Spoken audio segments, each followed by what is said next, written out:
Well, as you can see, I'm standing at the kitchen window. Why is that? Well, a couple of reasons. Firstly, as well as developing ecoglaze in this home, we do continually test other things, and on this window we're testing one of the heat shrink films.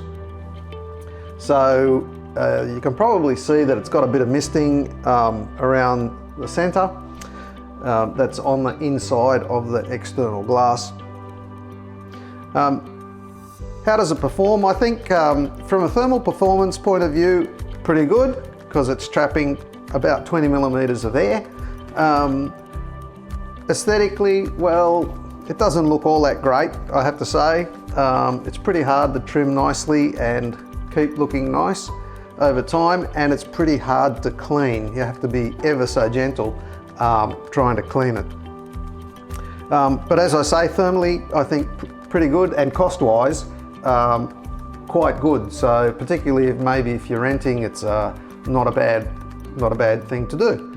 The other thing about this window is that we've draft-proofed it and others like it. So in this home we've got hardwood joinery, and what tends to happen with hardwood, it's very long lasting, of course, and maintenance wise it's pretty good, but it does tend to warp over time, and typically what happens with these sashes is that they do bow outwards generally, and leaving quite substantial gaps down here. So in these awning windows, we've replaced the original beads with draft dodgers for awning windows, and so it's quite a great seal around the whole window. Therefore, no more draft.